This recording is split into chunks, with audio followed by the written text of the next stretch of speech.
The last line, I just burst into tears. It's going to blow a lot of people away. And the music, oh my. Can we talk about your background a little bit, your upbringing? Well, certainly very unorthodox, to say the least. I was born in Israel, but left Israel with my parents at age 4 months. Oh. And we moved to Europe, basically, and we kind of moved around Europe. So first we went to Holland, lived in Amsterdam for about a year and a bit. And then we moved to Malaga, south of Spain. And we lived there for about 2.5 years.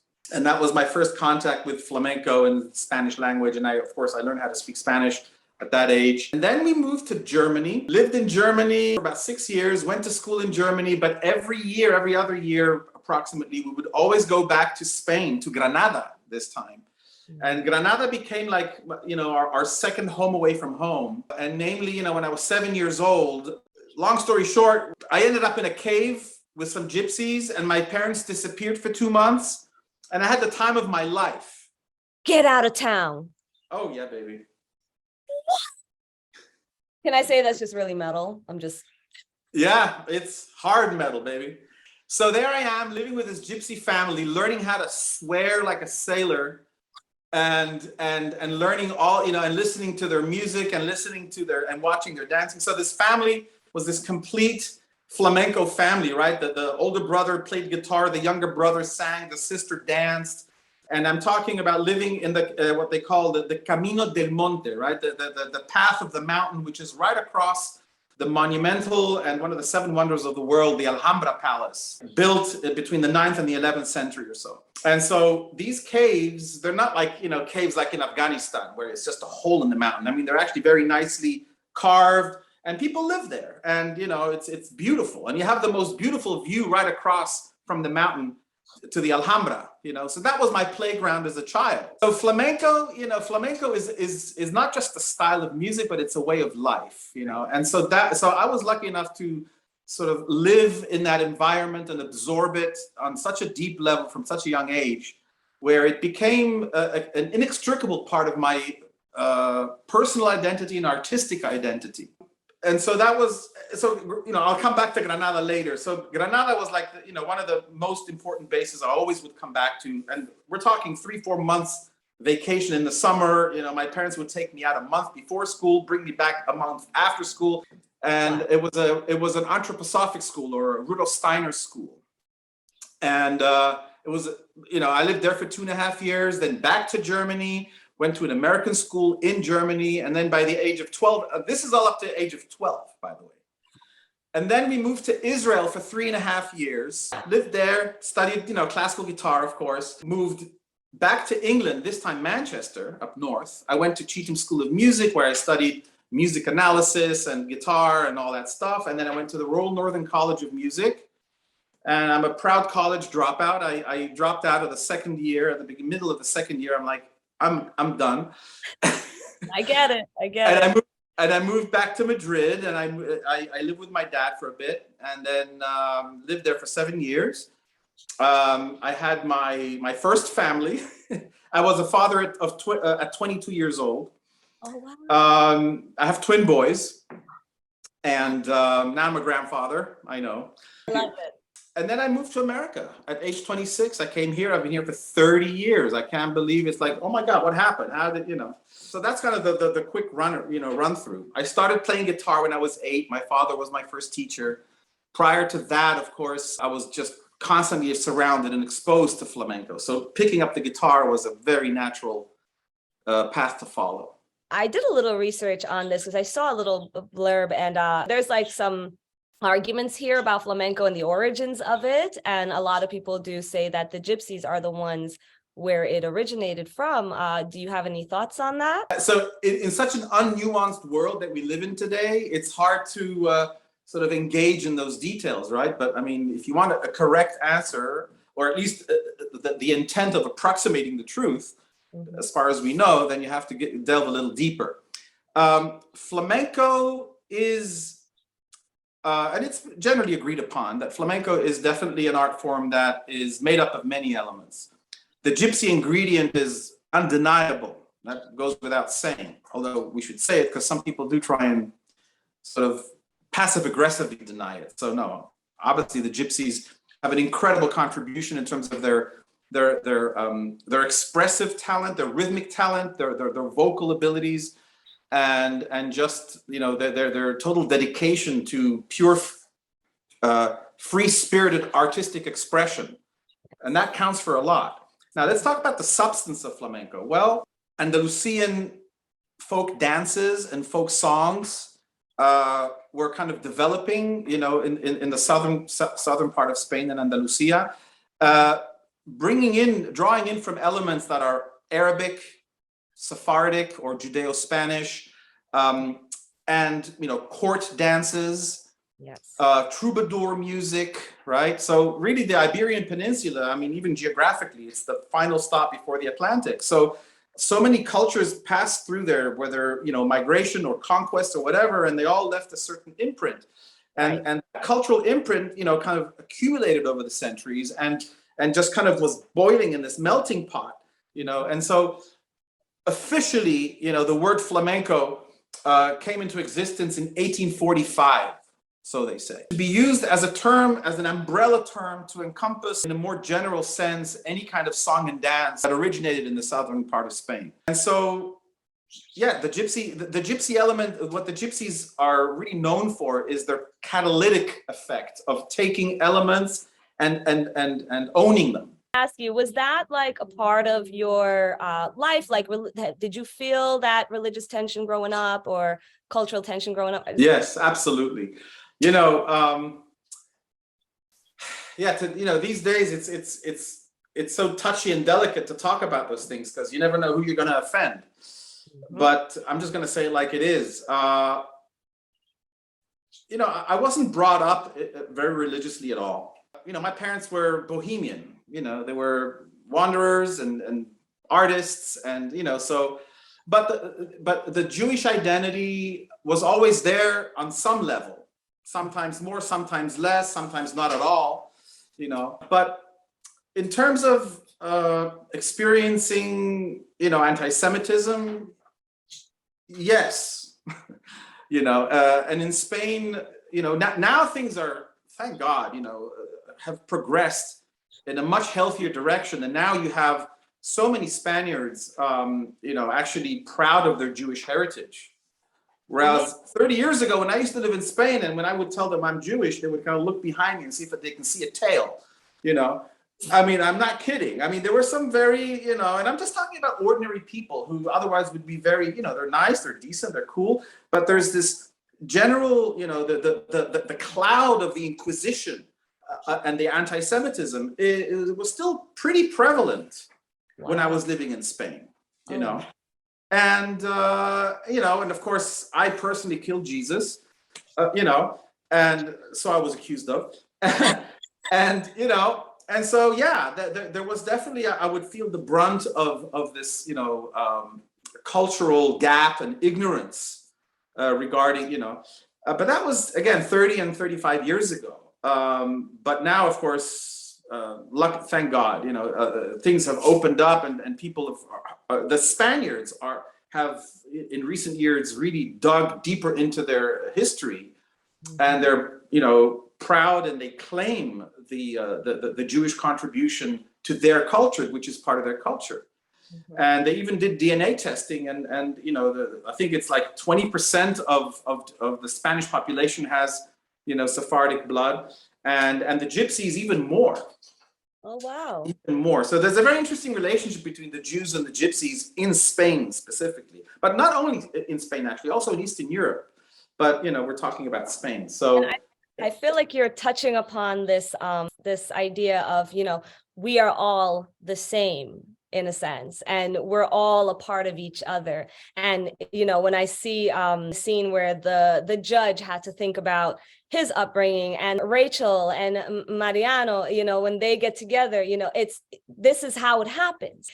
You can see it in all of us, every single one of us. We have that kind of history in our bloodlines, or it's even happening right now to some people. I even know a person personally who witnessed all religions being together in one place, and then all of a sudden 12 years later everybody was dispersed and everybody was separated, and now there's division and there's fighting and there's civil war and it's happening. So I love this idea of that you're presenting, that we are all just the same. We're all one, we're all human, and we can all experience these different we can all have these experiences where we don't actually stick to our own kind, our own culture, our own upbringing. We're allowed to put our feelers out. We're allowed to go out there and mix and blend and mingle and so on. Exactly. I hope I'm getting the right message here. No, you absolutely. I mean, and and one thing is sort of, people get very married to, their ideological identities on one hand, and on the other hand, life happens, and life is messy. And such as the case of Mariano and Raquel. Yeah. And I mean, the message really is what you said. Sure, we can all trench ourselves into our ideological beliefs, but in reality, when you go out and you meet people connect on a much deeper level. Yes. That goes way beyond ideologies, and if they think for 2 minutes, they can find a million things they have in common. As I'm reading it, I'm like, wow, this is so relatable. Like, wow. Like, I come from a family of Muslims, Christians, and Hindus, and but everybody coexists. Everybody loves each other. We observe each other's religion. We celebrate each other's religions and ideologies and cultures, because for us, it's just people. We're just people, and we see the beauty in observing other people's culture and religion, even within our own community. So yeah. I think it's something that is lost on a lot of people, and we need to get back to that. I feel totally. I want to talk about Alfonso a little bit and what he represents. Yeah, the character of Alfonso is actually inspired by a very unpleasant encounter that I had. When I was living in Madrid, I don't remember how, but I connected with some gentleman, who wanted to hire me and a flamenco singer to perform for a society or for something that he was organizing. So we got talking and this and that. And so he invites me to his house, and and of course the singer that I invited was a good friend of mine, Alfonso El Veneno, who's a gypsy, who's like my brother, and a great singer. And so I told him, okay, yeah, so I'll play, and this gypsy is gonna come and sing. And so when I said the word gypsy, he kind of, rolled his eyes a little bit, and he told me this story, this anecdote about his father wanting to buy a horse, and this gypsy who wanted to sell him the horse put white wine, sherry wine, on the coat of the horse to make him look younger. And okay, and so just from that incident, he just it was enough of an excuse for him to go on this racial rant. Oh. And there I'm sitting, I'm like, oh my God, this is the guy I have to play for. And of course he knew I was Jewish, but he was kind of being careful. I don't know why he was being careful, but he was kind of tippy-toeing around that. But so, and so long story short, we did the gig, everything was fine, but then there was just sort of unpleasant vibes, regarding the whole issue. And so this guy really inspired the character of Alfonso, as well as many other sort of, very prejudiced people that I met along the way. But that particular guy really was like, yeah, I'm going to make Alfonso kind of like that guy. And I think I'll get the character in focus, I have written here, I said, Alfonso represents the greed and power of all of those who uses it to shape the world to their liking, and thus creating all of these new problems. See what I mean? Couldn't have said it any better myself. Oh my gosh. I was thinking, I'm like, man, I hate Alfonso. Good, accomplished. Because he still exists, Yes, absolutely. Absolutely. I love it. Okay, so the last thing I want to talk about, and this really stuck out to me. You mentioned Sufi writer, is it Ibn Arabi? Am I saying that? Ibn Arabi, yeah. Ibn Arabi and the ancient Kabbalistic book of creation within the same line. And then Bilbado, am I saying that correctly? Bilbado? Biboldo. Bibaldo. He is surrounded by these ancient texts, and Faisal comes in and finds him in this state. And the best way I can describe this state is a state of fana, where he is connecting with the higher powers. And so, okay, I wanted to know if that was all in, like you did intentionally like that. I had a feeling you did. So, can you talk about that? Can you talk about that? I'm glad you asked that question because, I was wondering about that scene. I'm like, are people going to have the patience to sort of, get into this whole mystical thing? And I was like, but, I don't recall in any other opera where there's like a strong reference of like a powerful mystical experience. And so I wanted to draw on the history, on the rich history of Spain itself, and of course on the spirit of coexistence that existed prior to the period of when the opera transpires, but nevertheless, between the 9th and the 11th century, under the Moorish rule, the Jews enjoyed, a much higher level of freedom and social mobility. And so, but at the same time, the mystic Ibn Arabi was a giant of a mystic, so much so that even, the great Kabbalist Abraham Abulafia, who's maybe less known outside of Jewish circles, was actually, I'm not sure if he was a student of his, or he definitely studied his writings, and he definitely studied Sufism before he went into his own writing. So we even see within Kabbalah, right? Because Kabbalah, being the Jewish mysticism, is of course, a mystical philosophy / methodology in more real terms, developed in Spain in I think the 12th or 13th century is, under Monte de Leon and so on. But a lot of these mystical traditions, they meet at the top in terms of how they connect and what they see, what they believe in. The higher up you go up in the ladder, the less differences there are. The differences only happen when things come down and they fall into the world of duality and so on. And so it was very important for me to really show not just the human connectivity that existed, right? The coexistence and the tolerance and the learning from each other that happened in that what we call the golden age of Spain. But to also show that the origin of this coexistence really comes from a higher mystical realm. Mm-hmm. You see, and so that's why I wanted to show the connection between the two, and to pay respect to the great mystic that was Ibn Arabi, and the great poet that he was, and the influence that he had, and of course the book of creation, Sefer Yetzirah, which is a very enigmatic document that people don't really know when it was written and where it came from and who wrote it. But it's one of the cornerstones of Kabbalah. My desire here, my unconscious sort of exploration is to really find the connection. And you just say a minute ago, you said my favorite word, fusion. Which in music it's an F word. It's another F word. It's very frowned upon, but it's such a good word. It is. And so at that top mystical level of existence, the fusion and the similarities of experiences and awareness that exists of cosmology, of human nature, and so on, is just so much more similar than it is different. Mm-hmm. And that was, I think that's what I wanted to really express, and that really is the brunt of the message.